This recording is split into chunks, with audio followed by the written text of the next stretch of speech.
Good evening, everyone. Welcome to the September 10th, 2024 council meeting here in Manchester. Great to see everyone. Let's first start with the approval of the August 13th, 2024 minutes, please. I'll make a motion that we approve the August 13th, 2024 minutes. I'll second it. All in favor? Aye. Aye. Opposed? That carries. And also the receipt of the July 2024 Treasurers Report. I'll make a motion we receive the July 2024 Treasurers Report. I'll second that. All in favor? Aye. Opposed? Okay, that motion carries. And one last one, August 2024 check register, please. I'll make a motion, we approve the August 2024 check register. I'll second that. All in favor? Aye. Opposed? Motion carries. Thank you all. All right, I'm going to start off with the mayor's report. I have a few things to go over, and we'll go through and then we'll handle everything we need to handle tonight. Yard waste pickup every Wednesday through December 18th. Yard waste consists of the grass clippings, leaves, small branches not in excess of 3 feet or 4 inches in diameter. Branches must be bundled in armful loads. Yard waste should not be mixed with mulch, dirt, or any other residential refuse, including pet waste. Residents should place lawn waste curbside on Tuesday evening or Wednesday's pickup. All yard waste must be placed in a large craft paper bags or in a container to be dumped. No plastic bags, please. Manchester Valley High School Stampede will be on Friday, September 13th, starting at 5:15 at the Manchester Volunteer Fire Department Carnival Grounds and continuing down Long Lane like they always do to the high school. So that should be fun. Water bills will be mailed out on October 1st. They'll be due October 30th, not the 31st, so make note of that. Harvest happenings on October 5th. Manchester Happenings will hold its annual harvest happenings from 1 to 6 p.m. at Christmas Tree Park. There'll be crafts, food trucks, petting zoo, shopping, and hay rides, so everyone come out and enjoy that. That should be, hopefully we'll have a nice day. And our holiday closing will be October 14th. That's for Columbus Day. Bulk trash pickup is October 16th, so you have to first call Hughes Trash Removal and let them know you have something. They'll gladly pick it up. Just call them the day or two ahead of time, and they'll be prepared for you. Brush pickup will be October 17th. Remember that your piles can't exceed the 4 feet, high, 4 inches, 4 in length, and 4 in width and 8 in length. Each property will receive one pickup. So if you have anything, try to get it out there on October 17th so that you don't miss it.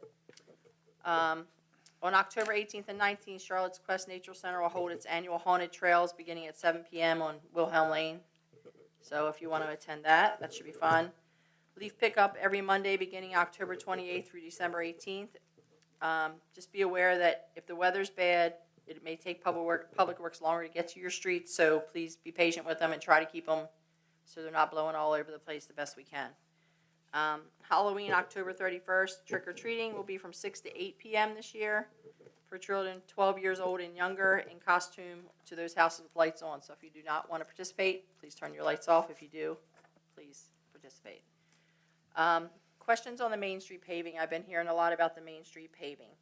The state highway will remove the temporary lines when they're complete, and they're going to put the permanent lines on. We just received some information today from State Highways that they are going to be finishing up. They'll be switching to day work for Friday and Monday. Once complete, they'll schedule the pavement marking contractor, and they'll apply permanent markings to that. And then they're also going to work on redoing the crosswalks out here that are in bad shape. So we've spoken to them. They're going to redo them so they look a lot nicer, and hopefully we're going to get them to blast the bricks this time and really put it on correctly and make it look really nice. So we'll be waiting for that. We don't have an exact date on that, but be patient. We're trying. We're dealing with the state, so unfortunately we don't get to control their time frame, but we're staying on them. I appreciate everybody's patience. And I think that's really all I have. I know we'll touch on some other things as we go through and I'll comment, but right now that's all I have. All right. So Public Works report, please, Rodney.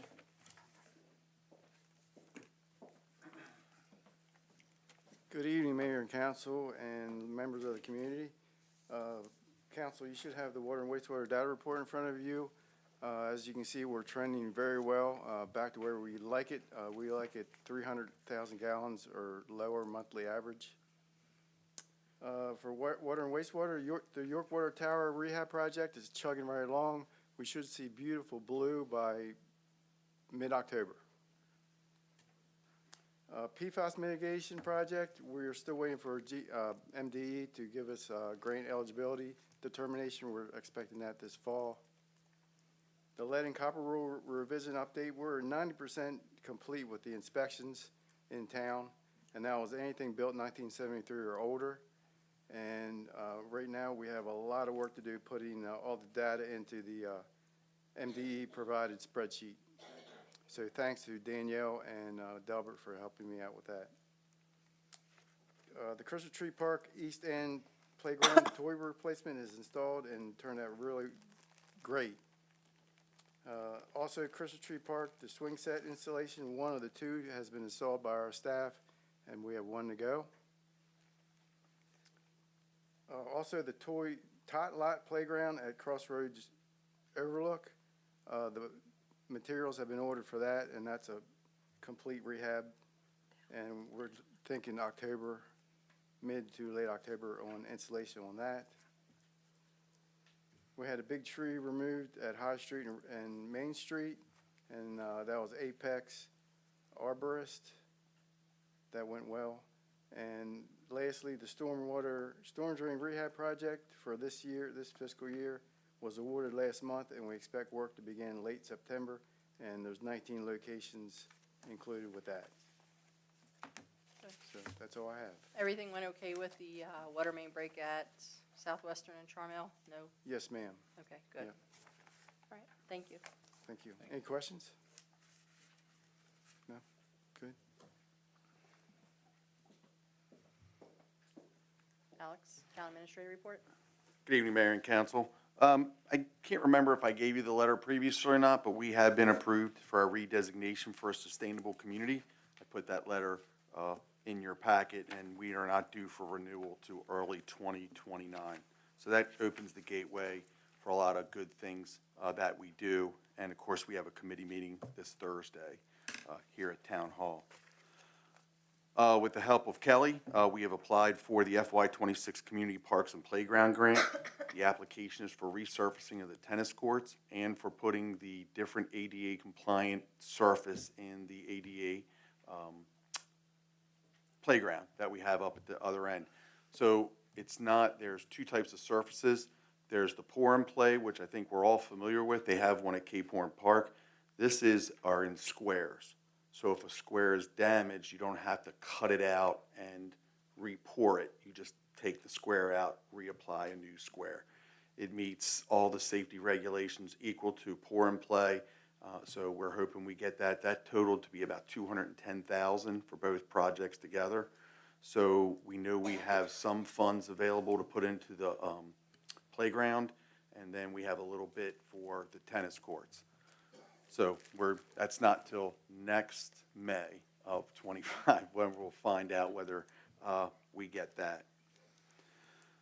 On September 23rd, Director Kuntz, myself, Superintendents Green and Matthews, we head to Lancaster to meet with CDM Smith. We will get our 30% delivery on the wastewater treatment plant design. We had a meeting the other day for the BioWin modeling, which is the model that looks at the nutrients that we are required to take out. Those questions were answered for MDE without a problem, and they are finishing up the hydraulic modeling to show how all of the sewage is going to flow through the plant, and then when it's finished, where it's going to go. So we'll have that nice plans package to look at, designs and some pictures, and we'll be able to see how everything looks. Antietam has completed Phase 2 underground work. There is still some overhead work that's being delayed because of Main Street repaving and other repaving projects going on in town. Marking has started for Phase 3, and that Phase 3 is also going to include parts of Phase 4. So I have on the list Westminster Street because it extends over into across 27 down towards Overlook Court and Bachman Road. You will see markings, and most of those addresses should have been tagged. So as soon as they complete now where they are up on the hill, they'll be moving over to those places for drilling. I definitely want to keep an eye on the markings, as I spoke to you about. It looked like somebody just took a paint can, and just painted all the way up and down the roads on Southwestern, and I was, Unfortunately, that's what they did. yeah, well, So, that was a mess. yeah, So, it was. if that gets like that this time, we're gonna come to a screeching halt until they figure out what they need to do, because there's no way you can tell me that they had to put lines all the way down the road for Utility Quest. So UtiliQuest did do that. They sent a person back to remark what had already been, it was done. All of Southwestern was done, and UtiliQuest came back and remarked it. In all different spots. So, Yes, that's why you have. Right. So it'll fade eventually, but yes, it's Yeah, a but mistake on that that's- end. That's been addressed. okay, thank you. Yep. It was fun following it. You could probably play a little game on the side of the road following all the markings up the street. With that, my only action items tonight is, first I'm going to address the easy stuff. First one is, in your packet, you have a letter from Mr. Elwin Wagner, President of the Manchester Volunteer Fire Department. The letter outlines where the mayor and council allocated approximately $28,000 donation to the fire company to pay their ambulance payments. Since that time, the county has overtaken that operation, not only with people, but also with equipment. So the Manchester Volunteer Fire Department sold their ambulance. So in lieu of the town's donation going to pay for the ambulance payments, in your packet, you'll see several items: fans, some meters to read. There's also an upgrade to their station alerting, and there was, I think, one more. But I would like your permission for us to take that money that's been allocated in donation and spend it on these items as opposed to the ambulance, which was brought to you during budget time. And we will not go above what we agreed that we're gonna budget. We've made That's that correct. very clear. And every year they will be coming to us, I'm sure, as we do it. All the municipalities, I'll speak for all of them, I believe, donate to the fire companies, because a lot of people are in the belief that the fire company is totally funded by this county. It is not. They are paying the employees, but they're not paying for the building, they're not paying for the equipment, except for the ambulance. But I mean, as far as all the other equipment, so we're still trying to give the donation that we give every year so that they can still keep up on the things they need for their safety.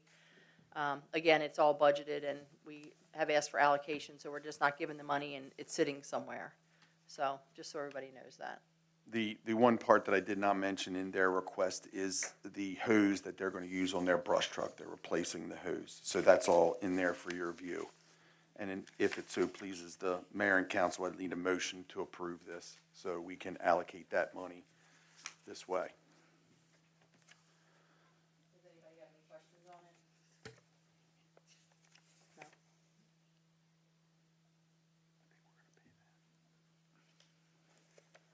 If not, then we have a motion, please. How do we need to word this motion? I would say make a motion that we approve the original amount that was budgeted of up to 28,000 for the equipment that they're requesting. Okay, I'll make a motion that we approve the agreed amount up to $28,000, transfer that purchase money from an ambulance to the listed equipment. I'll second it. All in favor? Aye. Opposed? Okay, motion carries for that one. Great. The next thing you have within your packet is the bid tab again for the dump truck. We went back and did the due diligence as requested previous to our last meeting. Unfortunately, while we were getting that, Kraus Ford withdrew their bid for the dump truck. So in front of you, you should see one form. I don't have it in front of me. I apologize, folks, for that. That's my fault. Do you have the bid tab in your package? It's not in mine, and I don't remember it off the top of my head. I apologize. That's on me. Yes, thank you. Yes, please. Thank you. Sorry. My apologies to the mayor and council. So in that you have, in the paperwork, you have the mileage of the current truck, also the engine hours. In that, we are recommending that we move forward with the purchase of a new dump truck to replace the current one, because by the time we get this one, the old dump truck will be in the middle of its 18th year. So with that being said, we were recommending the purchase of the dump truck from All Roads Truck for $195,444.80. I would definitely say we want the private sale for the old truck. We definitely do not want the trade-in. I agree. That's, we've done very well lately through that. Yep.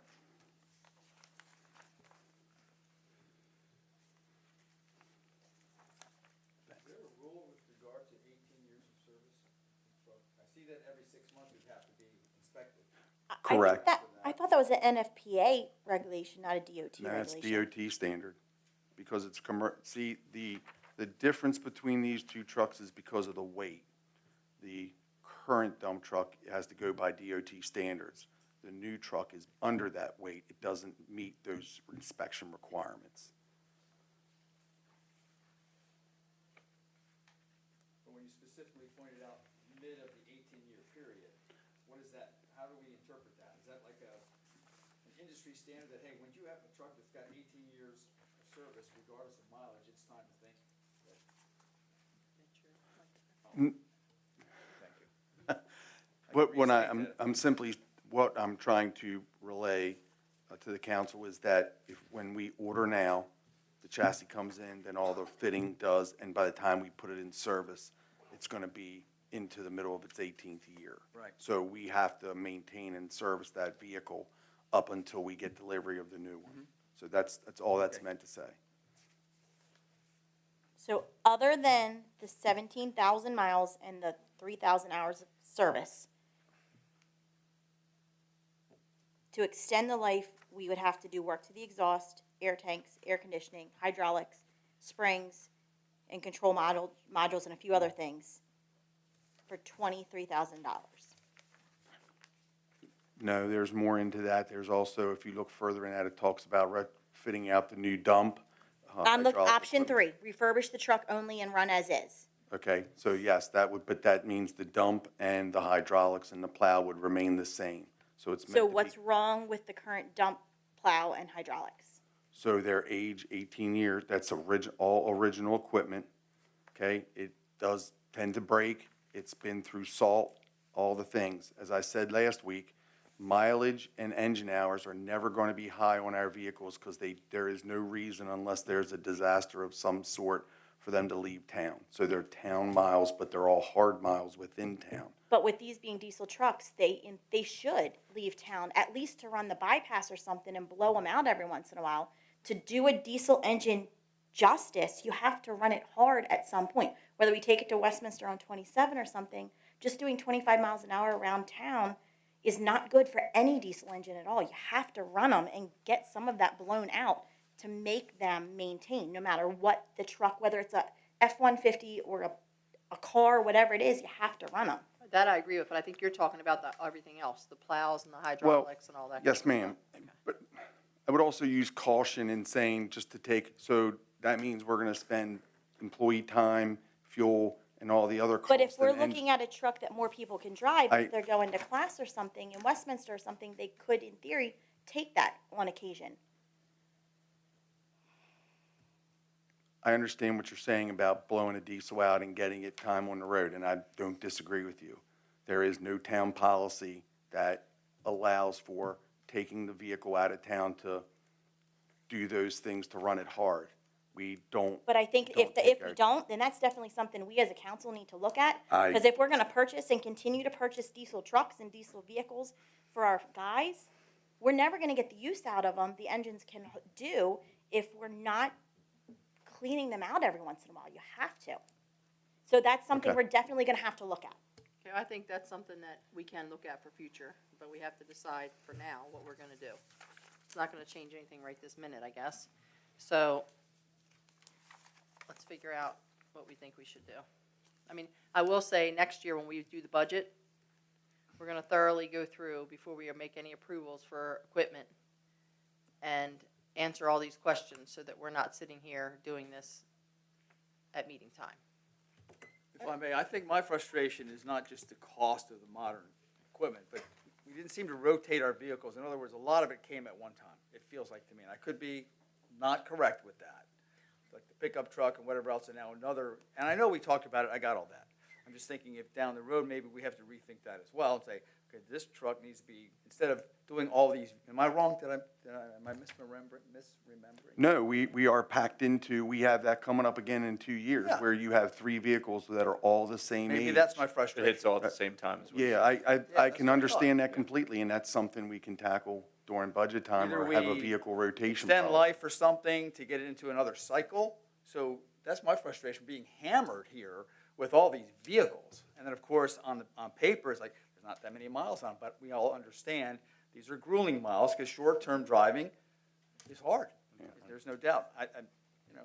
And I think my frustration is because we don't have a plan in place, looking at the money, knowing this is a lot of money for not a, in theory, not a heavy used truck. It's used heavy certain times, yes, 100%. But we're gonna be back in the same boat. If we don't figure out what we can do to better preserve the trucks that we're purchasing, that's a lot of money that we're just gonna turn around in 15 years and have to put out again. And I've been here for a good number of years, so it's not like we haven't been through this before. I think the problem is the cost of everything now. Everything is just mushroomed far beyond what it used to be. I couldn't agree with you more. To me, these values are shocking. They just are. Well, I think there's also specialization in certain like equipment. I mean, I see it in lawn equipment a lot, and it's like a choke point, and it's really expensive, like in anything that you're doing too. So it just inflate it, and it's harder to get, harder to repair.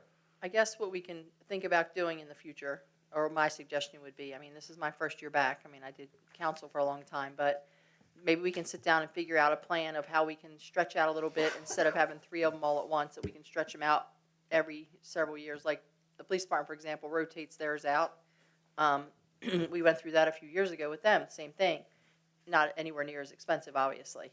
But if we agree that we can put something in place that every year we're not getting hit so hard with this, and try to stretch some things out and maybe do some other maintenance to keep the other ones a little longer, i.e. pickup trucks, whatever, that, you know, it's not going to change what we're doing now, one way or the other.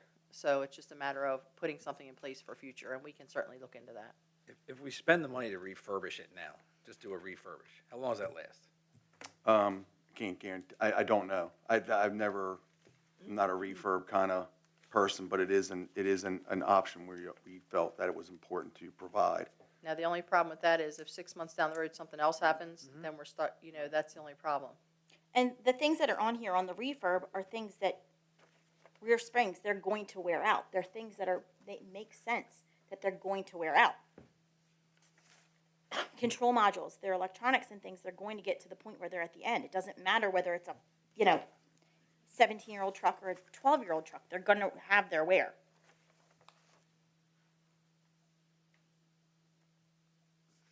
I mean, we consciously went into this in the budget year knowing that other trucks needed to be replaced that we put off because we knew this was one of those things that when it comes to dig ups for water sewer repair, snow, and other general maintenance kind of things, mulch, those things that we sometimes get as opposed to having it delivered, these trucks get their mileage used.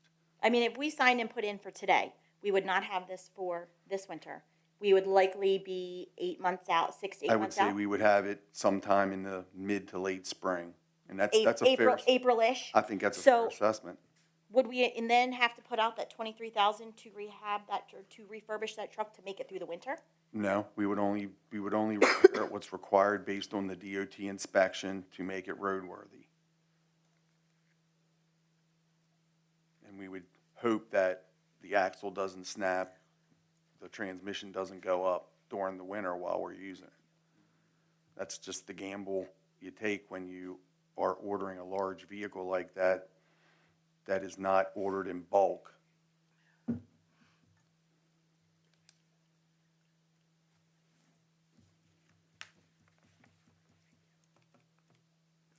Well, obviously, the approved budget is lower now that the price has changed, so that's something else we have to talk about. I'm just going to give a little guidance. Obviously, I cannot vote, so we're just going to figure this out and decide what we're going to do here. This is the fourth meeting, so, or third or fourth meeting, so we'll get it, let's iron it out tonight, one way or the other. So I guess the next question is, and not to put anybody on the spot, it's $10,000 difference in the budget now, because we lost the price with Cross Ford.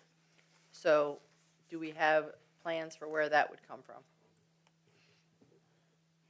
I mean, are we assuming a So- $15,000 trade on a We're, private we're sale? gonna hope that there will be no negative fund Okay. usage based on the sale of the current dump truck. Okay, So if we can get that price, it would be a break-even proposition. well, we'd be about $5,000 under budget then. Go ahead, Kelly, what were you gonna say? The 15,000, we've had luck setting it out, done private sales, and we had, luck with the public surplus Yeah. as well. I think we'll be okay. I'm just saying, I'm just bringing that to light, that Mhm. we need to be aware of that, that's all. I think I agree with Vince. Everything is so expensive now that you budget in January, or December or January, and by July and August, everything's changed again. I mean, I think we all see that with even our regular bills, you know? I mean, we just have to figure it out. So if with the trade-in, we'd end up being under budget, but we have to figure out where we want to go from here tonight.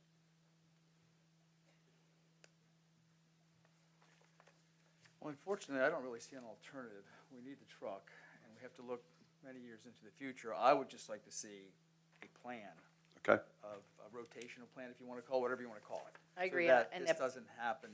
And again, I could be wrong, but I just, just. No, it does we seem like have a lot at once, and a plan that says, okay, this truck is, we're gonna have this truck for 5 years, that replaces that 5 years. Now, this truck needs to be replaced in 5 years as well, but we gotta figure out how to stretch it out for 2 more years. Right. And this truck, so on and so forth, so that in time, we have a cycle of replacements that's sustainable, to use a modern term, over the course of the town. And I think, and I truly, and I mean this, when budget time comes, we're gonna go over this thoroughly before we approve anything in the budget, so we don't go through this again. I think it's just a perfect type storm Yeah, here. The economy, it's the everything. need, all that stuff. So I think everybody kind of knows where I stand. My majority's gonna win. I'm not in favor of $185,000 for a truck when we don't have a plan in place that's going to maintain this and keep us from being in the same position. Well, I know we have to look at this. if we're I gonna, just look at how we're using it, and I agree that having a truck that more people can drive is a benefit. I 100% believe that. I'm not in agreement with a purchase. Without a plan. Definitely without a plan. Sure. well, I guess the question then is, can we say that we're gonna work out a plan, or what do we do? I guess we so have to the figure thing, out the what we're first gonna thing do. we need to think of is, again, and we talked about this ad nauseum over the last 3 meetings. If we're gonna make a policy, we need to consider, we're gonna run these vehicles into the ground where there's no value to them or little value. Or we find the point where we are now, where there is some value left in the vehicle to help us move forward with another purchase. As we saw last meeting, we were $2,000 over what was budgeted for the year. And that didn't include what we could have got for that truck at private sale. So we could have been way under. So unfortunately, Kraus decided to pull their bid, and we're in a whole different light. And I know that leaves a bad taste in everybody's mouth, and I understand that. It's where we are. But the folks do a good job of keeping these trucks up and running based on the use that they give. We just did shocks, we just did whole front end alignment, we put money into these vehicles all the time. But that's standard routine maintenance. Not all the time, not But- when you're realigning a front end once a year, or you're putting in struts and shocks. I mean, it's a. But on trucks that we're taking off-road and onto the town farm and things, we're not driving on highways with them, so they're going to get wear and tear on the I suspension and things. understand that, and the only point I'm trying to make is that there is regular maintenance done on the vehicles to keep them up and running, no matter whether they're 5 years old, 10 years old, or 12 years old. Now, a replacement plan, I agree with you. There is no exact policy or plan for replacement of vehicles, and that is something that we can certainly bring a draft up for the council to review and to implement, and that way everyone knows where the replacement cycle will be for different levels of vehicle. I'm all for it. And if we All don't for have it by budget time, we won't approve anything. I mean, we just won't approve it until we have a plan in place. I think that's fair. What do you That's fine. Are we gonna make a motion, or what are we doing here? I can't decide. I'll make a motion. I make a motion that we accept the proposal from All Roads Trucks for $195,444.80 to replace with the 2025 F-750 stainless steel body and snow package. All right, all in favor? With the replacement. With the Oh, replacement. Who I'm seconded? sorry. Did he? Who seconded? Nobody yet. Nobody Yeah, yet. we're still going. I just wanted to add that replacement plan. Yes, with, Additional replacement. with the replacement plan in effect before budget time and approved before budget time of this year coming up. Nope. Yep. Great. I'll second it. All in favor? Aye. Opposed? Aye. Nay. Nay. Me. Me. Okay. All right, so that carries. Do you have don't you have something else to? No, that's in number 9 after the chief's report, so I'll just let that stand on its own. Thank you very much. Thank you. Thank you, everyone. Police report, chief? Ma'am, August through the 1st of September, well, actually, the first part of September until actually tonight. Oh, I mean, that late. Turn your microphone around. Yes, ma'am. Yes, ma'am. Closer to, thank you. How's this? Is this good?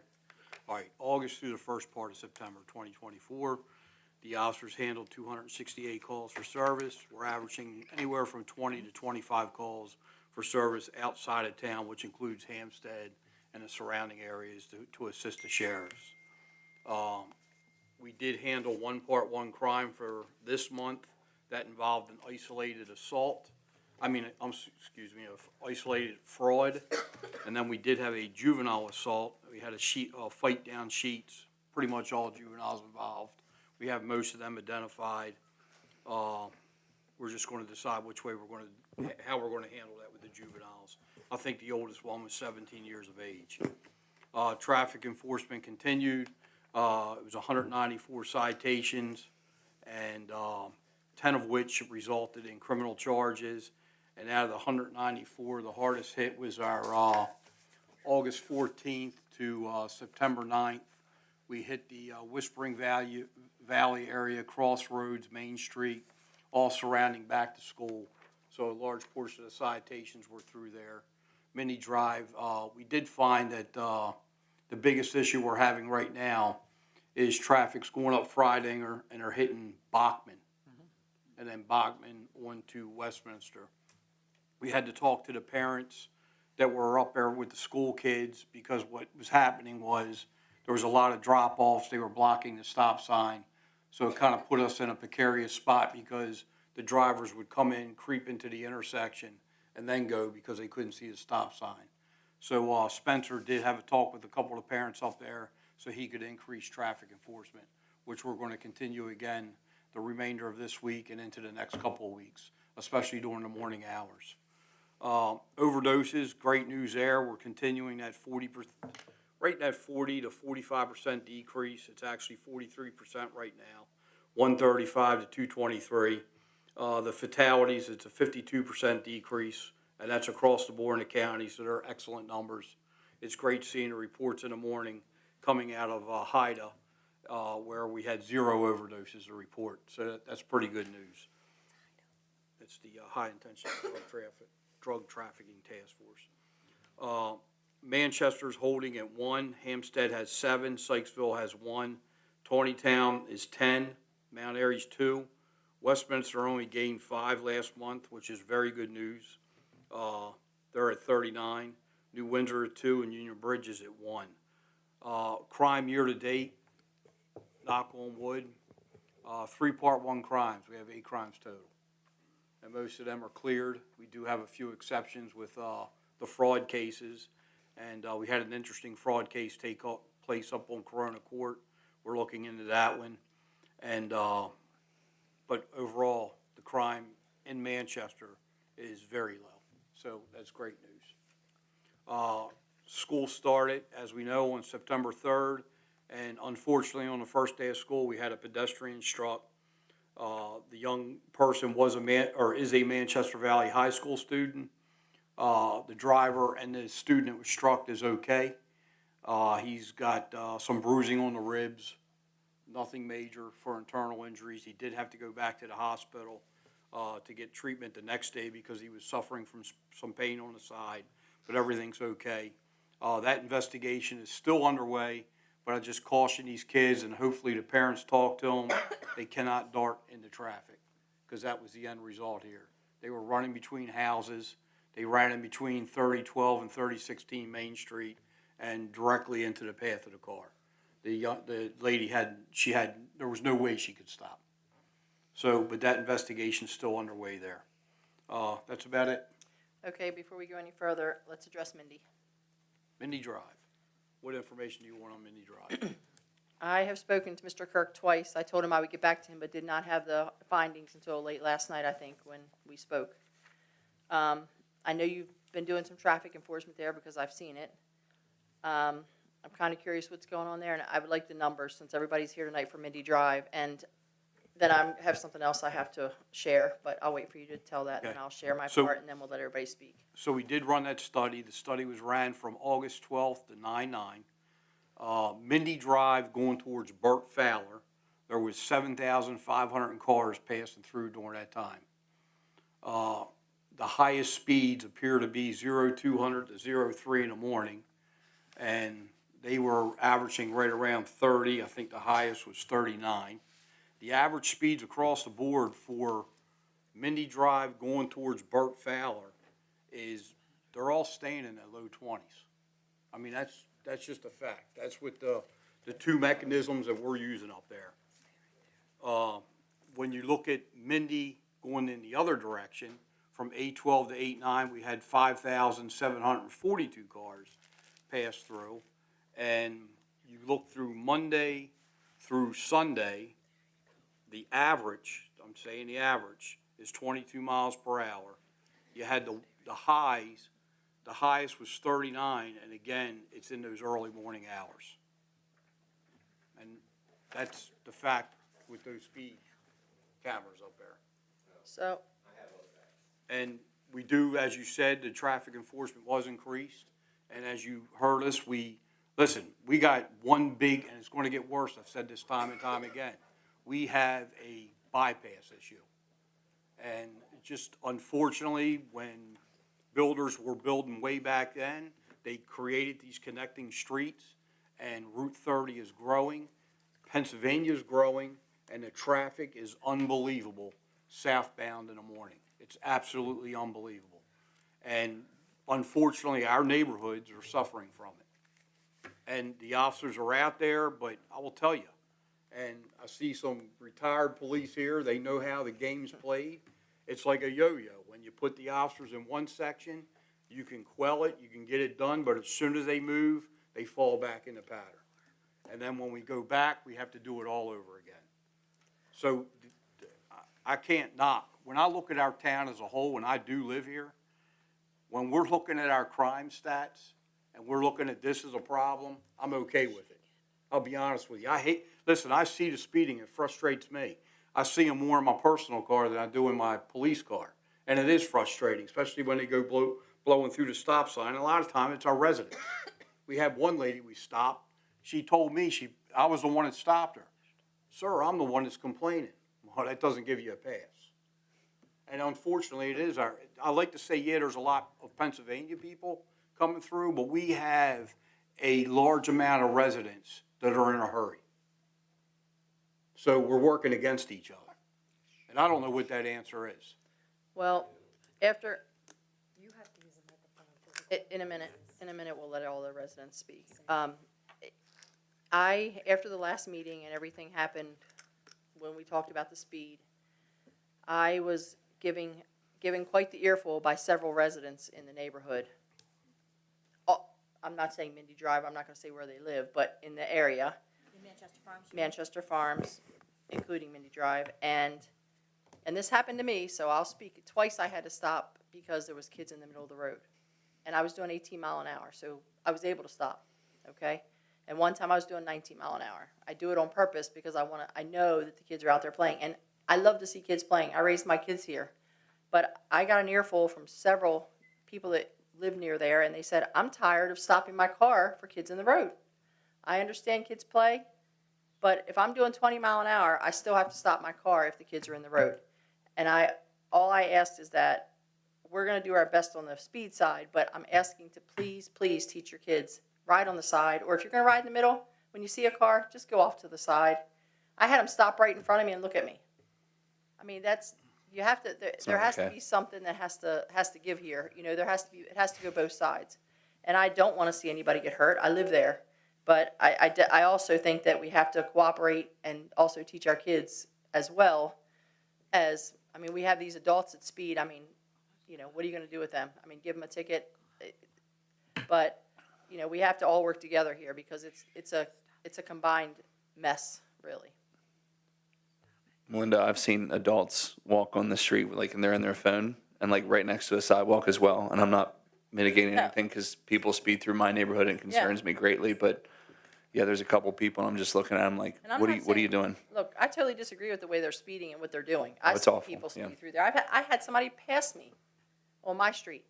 My street doesn't even go through, and they passed me on my street. I mean, look, if I could have a speed hump every 10 feet, I would, but it's just not feasible. It's not feasible to do that. So, with that being said, we'll let everybody speak that wants to speak when it's time, but I just wanted to get the stats out from you ahead of time. So, do you have anything else, or anybody else have anything else? Okay, thank you. Alex, FY '24 incumbents list. Yes, ma'am. So in your packet tonight, you have a paper dated today for the FY '24 encumbrance list. These are funds that were not spent by the end of the FY '24 budget year. What the staff is requesting that the mayor and council approve to encumber these over into their current budget line items in those amounts. And there are three funds. There's the general fund, there's the water fund, and then there's the sewer fund.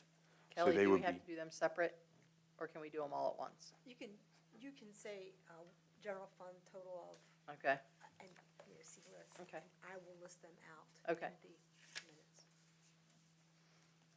can we have a motion?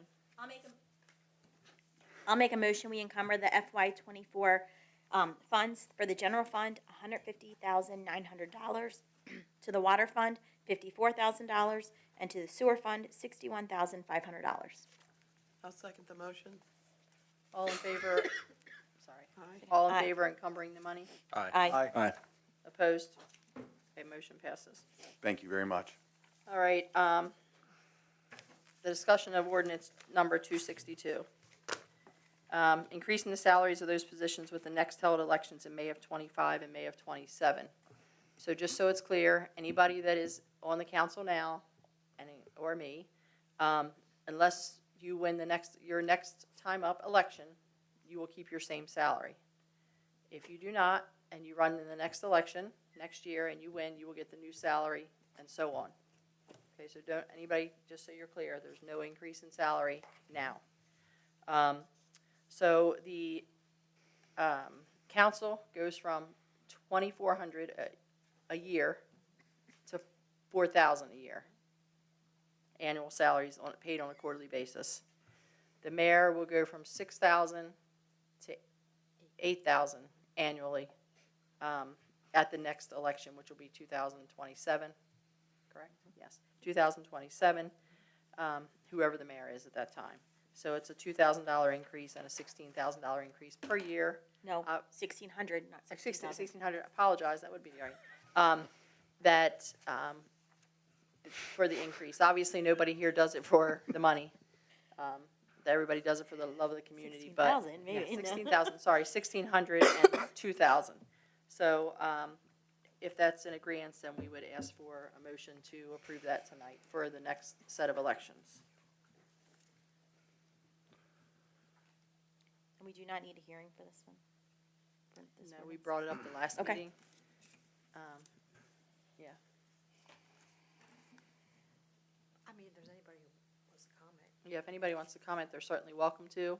Questions or comments on that? I think we all know, we've all spoken, but is there anybody out there who has questions or comments about the salary? What is this to attract other candidates to be compensated It's for their just, time? we're lower than a lot of municipalities. We're just kind of trying to bring Yeah. things up to par a little bit and make it a little more appealing because, I understand, and I think they're deserving in one part. I only question the timing, and I feel like with the economy right now, I'm a little bit hesitant. I know what you're saying, but I don't know. I feel like if there was a vote later, I would be inclined to go for it. I just don't know. Like there's things that come, like Vince said it earlier, just in terms of replacing the truck, like the economy and other. It just, yeah, I question the time. Like the timing of it for me is a little. That's up, you guys decide on that. I don't have a vote, but it won't take place until the next election Yeah, no, I Next get. year. Yep, that was good. or 2027. It won't be now. Yeah. So we will have time to budget for that small amount, but that's up to everyone here, not just me. Does anybody have comment on it or questions or other comments?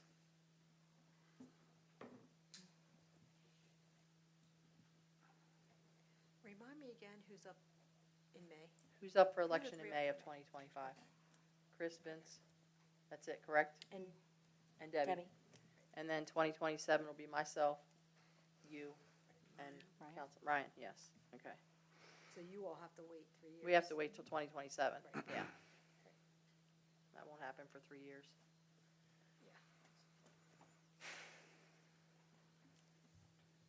Does anybody want to make a motion, or are we having a hard time with this?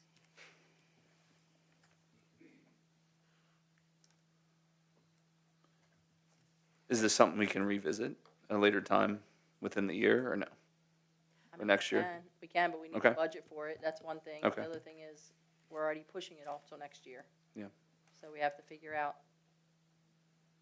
this, next year it'll be $3,200, $4,800 for the whole year, correct? With 3 of us. And then in 2027, it'll be, yeah,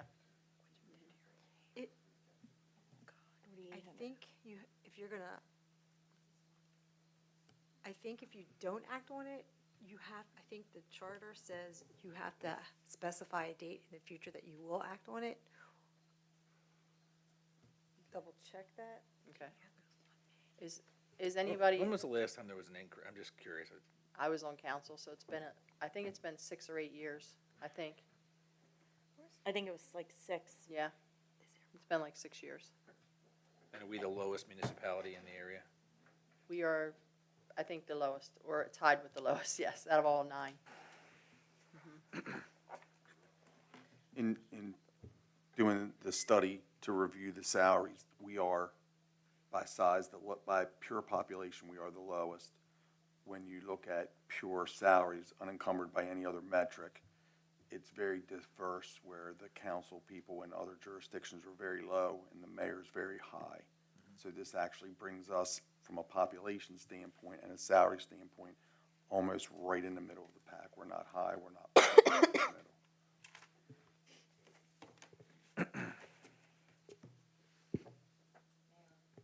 Yes, ma'am, yes. Please, Ms. Doxson, go ahead. I think that this town council does a fabulous job keeping taxes down and so forth. You all deserve a raise. I think nobody wants to grandstand like the politicians in Washington and give themselves a raise, but I think somebody needs to have the guts to make the proposal.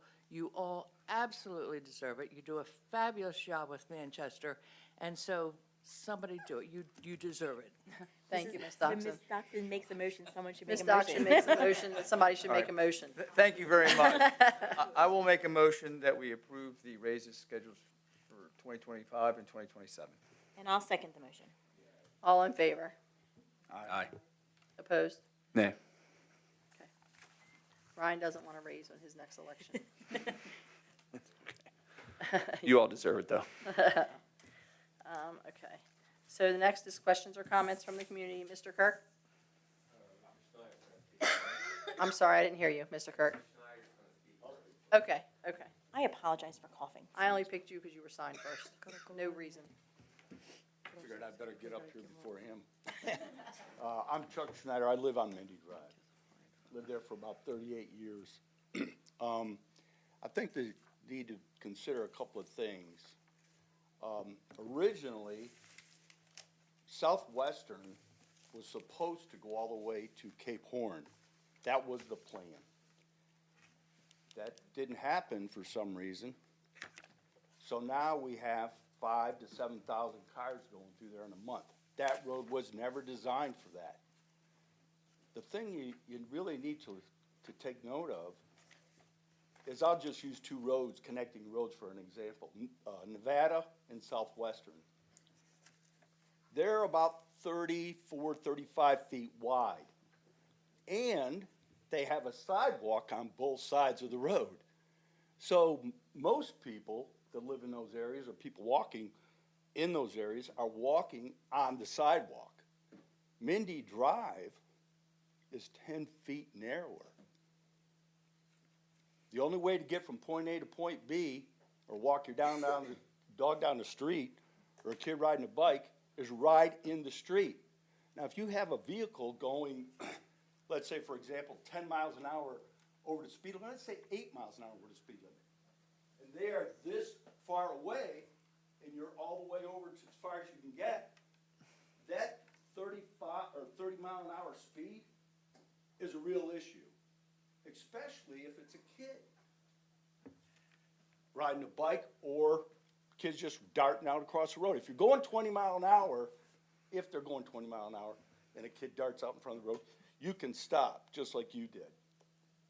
But a lot of cars, I walk down the street, and I'm all the way over to the side of the road, and a car comes buzzing down there going 30 mile an hour, and they don't even move over when they could.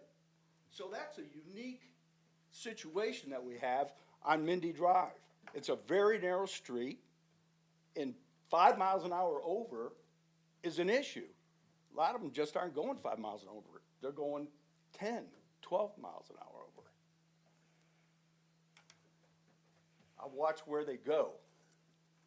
It's in the morning, the kids get on the bus, and mom's taking off. In the evening, before the kids get on the bus or get off the bus, mom or dad's busting to get home before they do. So that's an issue. In the morning, going out, going to work, and it's unfortunate, those people who live in that area of Nevada, they actually have to drive 3 miles out of their way to get to where they should have been. If that road had gone through, because now what they got to do is go from, say, for example, Nevada, all the way down Southwestern, that's about a mile, down Charmel, that's about a mile, back up 30, that's about a mile, just to get to where they wanted to be. So guess what happens? We're in a hurry, because we're going somewhere we don't want to go. So because of that, all we're asking for is a couple physical, material control devices to avoid a child being struck. A couple of stop signs are a lot cheaper. We were talking about money here a little bit ago. They're a lot cheaper than a lawsuit.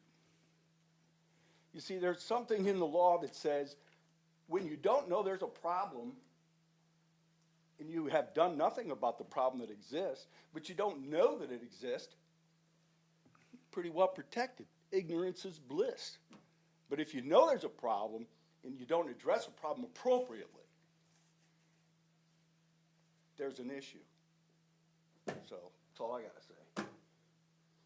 Next. He does have a valid point, because when you look at percentages over the speed limit, the speed limit is 20, and you're doing 30, you're now 50% over the speed limit. That's a big That's deal. what we have to think about, too. Because the earlier scenario was 25% over the speed limit, so I understand exactly what he's Right. saying. Not disagreeing with that. I'm Yeah, not, it's just- I don't, And you know, you talk about the. And you have nowhere to about go with the kids. sidewalk too. So with no lack of sidewalk where you're talking a narrower There's area. no sidewalk, and here's the thing, where you have sidewalks and you have a 40-some foot wide road, if a car's going down the road and you're on the sidewalk, guess what you have along with that sidewalk? You have a distance of maybe 10, 12 feet away from the car, because you're up on the sidewalk. There's the road, there's usually a strip of grass, then there's the sidewalk. So you're a distance away from that person that's going 30 mile an hour down Nevada or Southwestern. Mindy Drive is different. And most of us that are here, our kids are raised. My one son lives over off of Pyramid, the other one lives in Westminster. But I got grandkids And there's a whole slew of kids that just moved in to the one end of Mindy, driving 3 different houses, and they're all over the road. Yeah, they're up at the opposite end of you. Now, I'll tell you something else, Chief, about the speed. The reason that you average out to that speed is because, I don't need to say it, but I'm gonna tell you, I'm not the only one. I drive about 10 mile an hour down that road, down Mindy Drive. So I'm the guy that's kicking the numbers down. And I'm not the only one. As a matter of fact, we got there's a couple of people in there, they may go 5 miles an hour, because they know there's kids all running all over the road. So take that into consideration. Again, I just think economically, money-wise, it's a lot cheaper to address it. And one of the ways to do that is simply put a couple stop signs up there. Now, we talked about road speed bumps. That's another issue. I know that might be more difficult, but it's not that difficult through regulation or to physically do it, to put a couple of stop signs up on Mindy Drive, force traffic to slow down and stop. Mr. Schneider, I don't disagree with you, and Mr. Kirk has spoken before, and I've shared my concern. From where your house is, I know you can see the stop sign right there at the end of Mindy. If you're sitting in your front yard, Yeah. not in your house. Yeah. From my house, on my front porch, I can see the stop sign.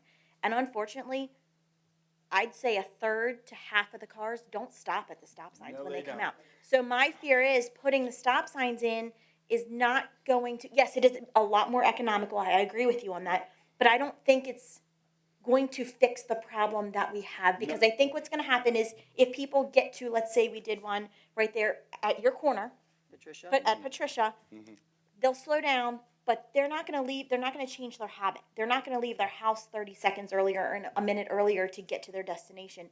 That slowdown, or that should be a stop, is just going to then force them to go faster somewhere else. As far as, I'm not gonna leave early enough because I have to put my kid on the bus at, 8:13. They get on the bus at 8:13, I have to be at work at 8:30. I can't leave earlier. But now I have to stop more, which is then going to slow me down and speed me up somewhere else. I'd like to respond to that. I could appreciate your point of view, but I would say this, that I was a cop for 28 years, and I would disagree with that. People don't think it through that far. Basically, what they do is they come up to that stop sign. If they're in a hurry, they're gonna slow down to what they call a California Rolling stop. and roll right through it. I will say this, that we should not divide ourselves in this town and say that group, this group, this group. But I will say this, in the afternoon, if you were to sit on my front porch, 99% of the cars are going way too fast are making the right turn down towards Nevada. I had one the other day, white car, and that's all I'll say about it, it wasn't hard to find, was going through there probably about 45, 50 mile an hour. Early in the morning, Saturday morning, I think it was. And just buzzed right through that stop sign. And a lot of them coming up out of there, that stop sign coming up out of Southwestern off from Nevada, Yes. almost go airborne. That's a suggestion, that's not even a stop sign. Yeah, I mean, I'm just I saying agree, that. I agree 100%. I had But- somebody almost T-bone me the other But day going through there. doing nothing, or putting up the signs that tell people the speed, that's nice. But that's ignored pretty much just like the chief said. After a short period of time, people just kind of blow that off. Because they go, oh, so I'm going 30 mile an hour? So what? It tells them what they're doing, but they don't care. The stop sign, which is something you can enforce, if they don't do it, that is a bit of a deterrent. And they're not, again, it's not that difficult to put them in physically, and there's not a lot of regulation that prohibits it. I don't want a stop sign on my corner. I don't. I think they're ugly looking. And I got a fire hydrant there already. I don't need a stop sign. But if I believe that stop sign's there, would definitely change the dynamics enough to where potentially it saves somebody's life. So, that's all I gotta say. Can you go up here so we can hear you? Sorry, we can't hear you otherwise. She's the other half that lives in that house. She's the grass cutter. I'm the grass cutter, yes. Stress relief. So, other than a stop sign, as my husband was talking about, And speed bumps, we all know that's not gonna happen because we're gonna tear up plows and everything else, and we've gone through multiple things, and we've done this for many years of trying to get a suggestion out there. We could ask for a really nice, expensive thing, give us a sidewalk on one side of the street. I'm happy to donate my side of the street and run them up. I'm sure even Mr. Kirk would say he could have a sidewalk in front of his house. It's just, there's nothing, we have nothing on Mindy to provide safety for walkers, children, or anything, and our street is narrower. We went out tonight just out of curiosity, not really realizing how much narrower Mindy is compared to Southwestern, or I don't know if it was Nevada or wherever that we do. Their streets are wider, so they have sidewalks. So we're at the mercy from the top of Mindy, kind of like we're cursed. We're the original #1 Manchester original people. But it is a thoroughfare, you know, and it's a fastly traveled road, so give us sidewalks, I'll even go for that part, but that's even more expensive. So on that note, I'm done. Thank you. You can go next, Ms. Stockton.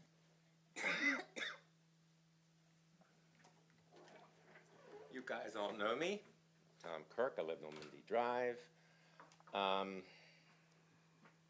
2 weeks ago, I saw a child almost hit in front of my house riding a bike on the side of the road. The car just never slow down. It was a little blue Fiat, I believe. And there were no signs that he was going to stop. He just went right around him. Well, if that kid had fallen off or wobbled, he would have been dead. And this is what we're seeing. Like Mr. Snyder said, we have more and more people moving into that neighborhood with kids.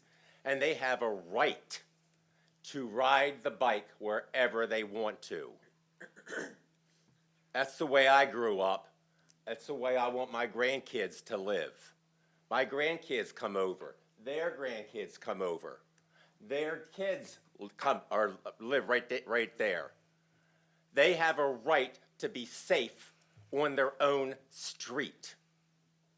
So I am so tired of coming up here. This is my 6th time, and I don't know if anybody's counting, but I know I am.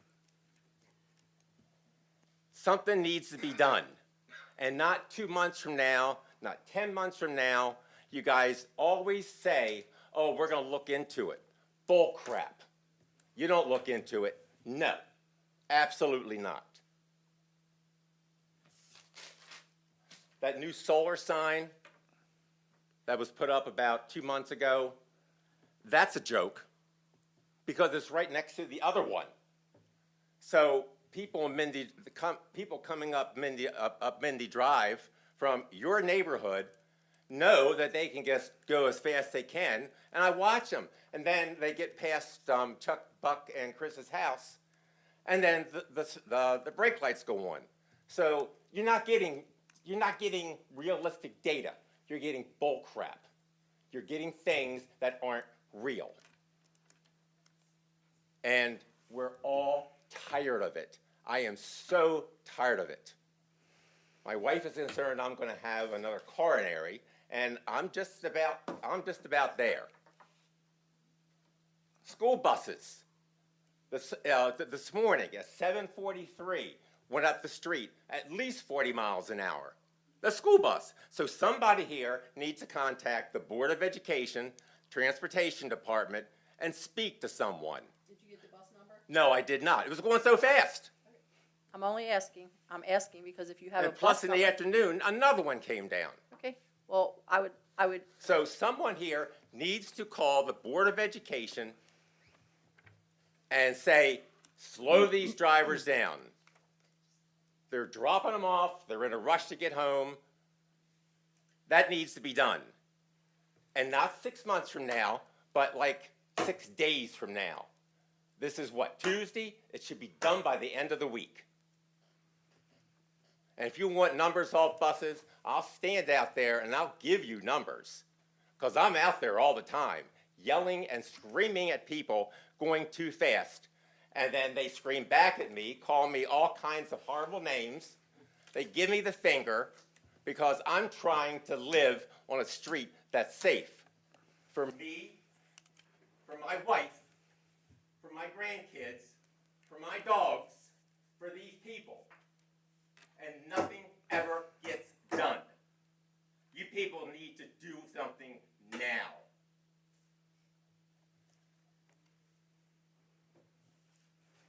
One other question. Why is there a three-way stop sign at Southwestern and Charmel? There's a three-way stop sign. The one stop sign is for one house in the field. Is that stop sign for a tractor? It makes no sense. We need a three-way stop sign and we need a speed hump.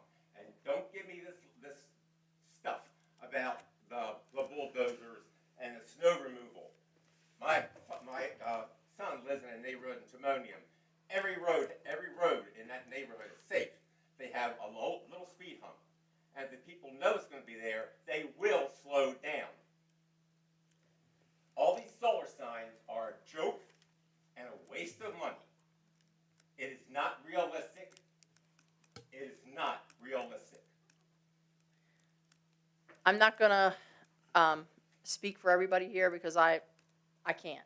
But I will tell you, even if there was a speed hump put, it's gonna be up closer to the middle. It's not gonna be at one end or the other because there's. That's fine. I'm just. The three-way stop sign, and then when you get to the useless solar signs, put this hump right there.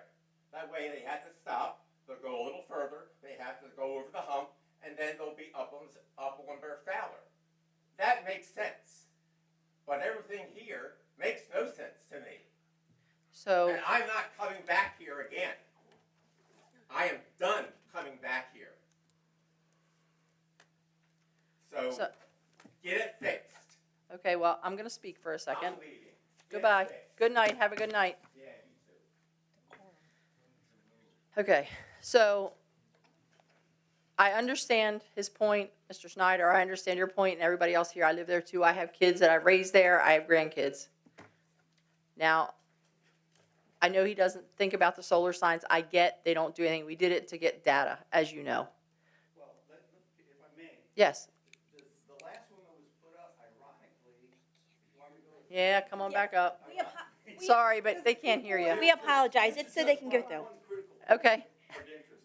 The last one that was put up, I thought was bizarre because as people are driving up Mindy Drive toward Bird Fowler, where that sign is actually where people start slowing down.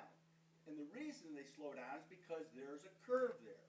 There's not only a curve, but then they know they go through a second curve and they have to hit the stop sign at Bird Fowler.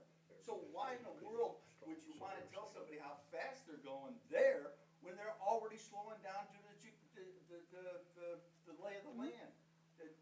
That doesn't make any sense at all. That is, as he said, useless. Of course, I'm not vehemently Yeah.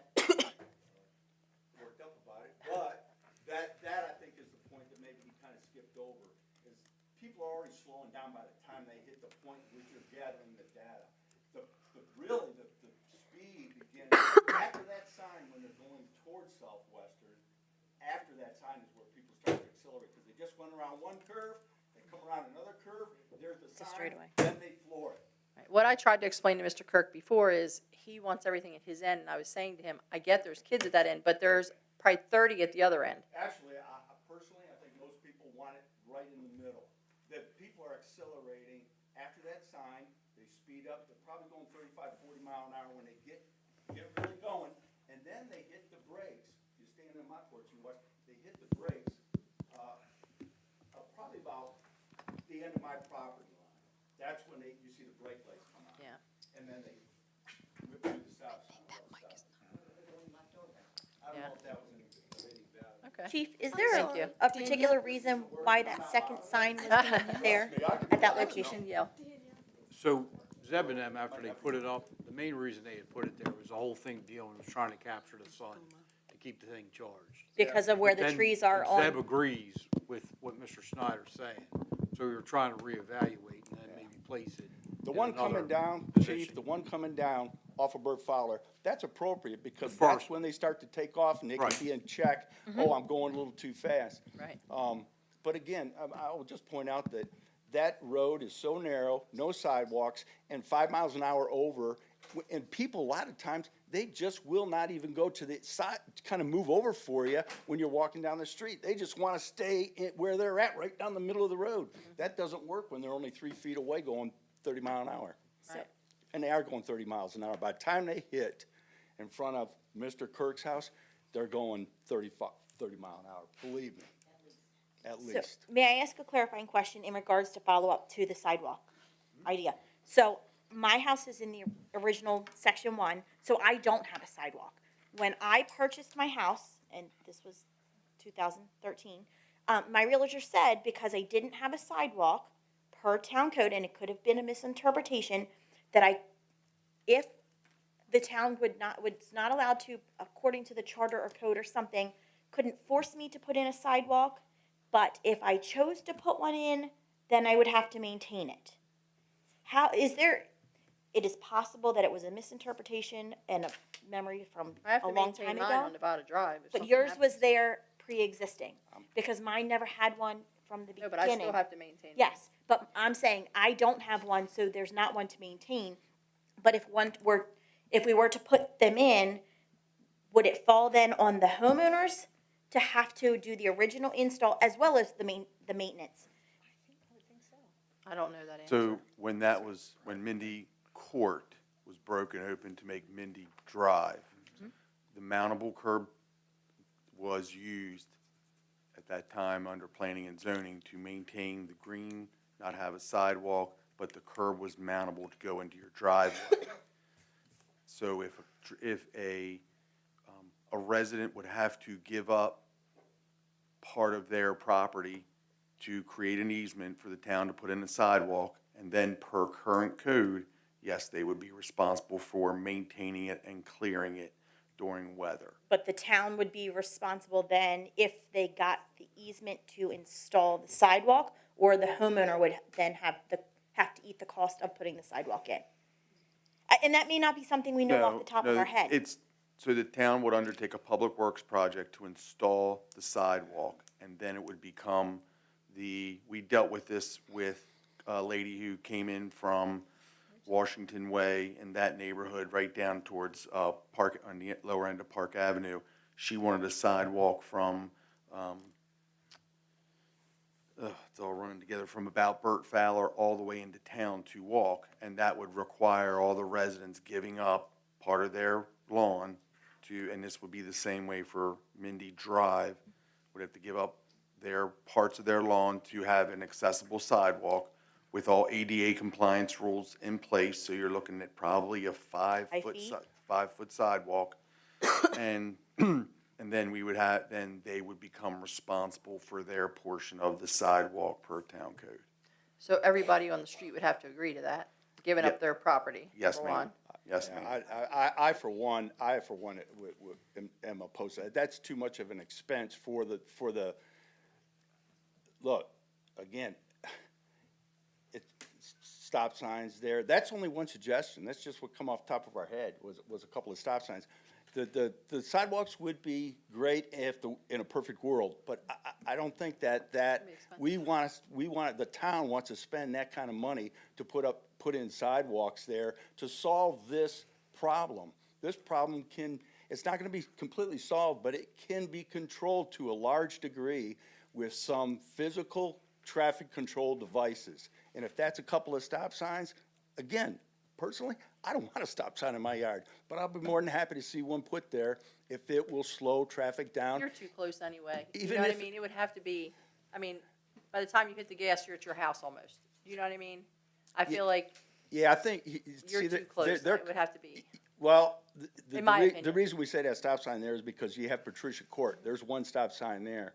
And if one was placed on Mindy Drive on the one side, people would have to start slowing down to kind of come to a stop instead of doing that almost to the next stop Right. sign on Southwestern. So that would slow them down 100 yards back before the stop sign. They would start to have to think, I got to slow down as a stop sign coming up. And the same thing the other way. I want to accelerate I want to floor it coming off of Southwestern, going on to Mindy Drive, but there's a stop sign, so I can't. So I can only get up there so fast, and then I got to kind of stop, fake it, and then I can accelerate, which they're going to do. They're going to accelerate going back the other way. But at least it slows them down enough, even 100 yards down, it'll slow them down enough. They didn't get the speed, start the speed as soon as they turned off of Southwestern. They had to start that speed, past again. So I congratulate all of you or thank you all for listening to this tonight. And I appreciate your input, and I do appreciate everybody's doing a great job. Our town is fantastic. As the chief said, we have the lowest crime rate probably in Carroll County, and Carroll County's got one of the lowest crime rates in the state of Maryland. And so we're really in good shape, but I don't want this to be issue to be a dividing issue between an us and them, because I know I have to consciously be aware when I'm going down Charmel how fast I'm going. And my truck has one of those little things that tell me what the stop sign says, and it'll turn red. Yeah. And it's a great feature, but I am just as guilty at times of not paying attention and going 10 miles an hour over the posted speed limit. I think everybody is. If you're honest, and I'll say Yeah. the same thing. There's times I'm like, oh, geez, I didn't realize how fast I was going. Right. It's not on a regular basis, but I have done it. It's Right. not, I mean. And to it- go 10 miles an hour over the speed limit, you really don't think you're going fast. No. If you're only going 30 miles an hour and it's kind of an open area, you don't even think. Come up "Yeah, Southwestern there's from the nothing." bottom to get up to, it's a struggle if you're doing 20 to get up the hill. Right, right. Sometimes, car, but I understand what you're saying. I really do sympathize with everybody that lives over in that section. Again, they have to drive a mile one way, a mile another way, and a mile another way just to get to where they wanted to be to start out. Right? If You I know. could just cut through, I'd be there in no time. Right, well, if you're going to Westminster Way, if you came out onto Charmel, you're going to go make a right turn. If you wanted to work, if you're working down in Baltimore, you come out, you out of Charmel, make a left turn, and then right down, not Charmel, but Southwestern. Yeah. And then make a left turn, and then you're hitting 30 and you're good. So, I don't know how that deal got not done, but whatever. I can't speak for that. I don't know. I wasn't. That was a long time. Yeah. Thank you. Thank you. Thank you. Ms. Doxson, did you have something you want to say? No, we have now come to a more sensible discussion. Okay, thank you. So, we're gonna, I know Mr. Kirk doesn't want to hear this, but we're gonna have to have some further discussion, and this is not the place to have it. So, I know he and there are some that think we don't speak outside of here, but we do pretty much every day and have meetings for other things, so we will definitely have to have a meeting of the minds. And unfortunately, with government, things don't work overnight. It doesn't take 6 days. It's gonna take us some time and some forethought and try to figure out, some different options. And don't think we don't think about it. We haven't talked about it. We have. It's just not sure what the answer is. Okay, so we appreciate everybody's comments. Committee reports. Councilman Azar. Election coming up, you all know that. I think it's important how we communicate. Even seeing the difference of what was a balanced approach just up here was nice. So I appreciate that. So that's it. Councilwoman Howe. We do have the haunted trails coming up. The first one is Friday, the haunted trails, the first one is Friday, October the 18th from 7 to 10 p.m. It is $15 at the gate and $13 if you get your tickets online. Save yourself $2. Saturday, October the 19th from 11 to 3 p.m. is the Fall Fun Trail for the younger children. $12 at the gate or $10 online, and that's just for the kids. The adults are free. And Saturday, October the 19th from 7 to 10 p.m. is the Haunted Trails again, $15 at the gate and $13 online. So if you want to have fun or get scared, come on out to Charlotte, to the Nature Center. Thank you. Councilwoman Okay, Miller? so the next quarterly meeting is tomorrow for MML, hosted by Hampstead. Several of the council is going to that, so that keeps us in check for Banner City. We do need someone to attend the fall conference convention. Taken care of. Perfect. So we're on track for that for Banner City. I have not reached back out to the contact at Manval because if they're like me, they're surviving day 6 of school and we're not like, we're living one day at a time. So I'm going to, between now and the next council meeting, reach out to her and see if she's had any luck getting a youth rep for us. It is just way too early in the year Okay. to try for something like that. That's it. Councilman Pacelli? The North Carroll Business Alliance is hosting their third annual gala celebration titled Into the Wild, October 19th, 2024 at 5 p.m. at Friendly Farm Restaurant in Upperco. It is hosted by Mr. Dave Toman of D's Magic, and they have a guest appearance by Gabrielle Balasoni, who's apparently on Naked and Afraid. I'm not familiar with that show. She's a Westminster area Oh, okay. person. That makes sense. $75 for one ticket, $140 for two tickets. The proceeds benefit local deserving high school class of 2025 graduates to offset continuing education expenses. Thank you. Councilman Cuneo? Planning and zoning did not meet again, and I guess we have nothing on the agenda, so the next scheduled meeting is next Tuesday, the 17th. Okay. Mr. Schneider, I want to see you real quick before you leave, so don't leave, okay? And thank you all. Thank you, everybody, for coming, and motion to adjourn. I'll make a motion to adjourn the meeting. I'll second it. I know we all approve. Good night, everyone.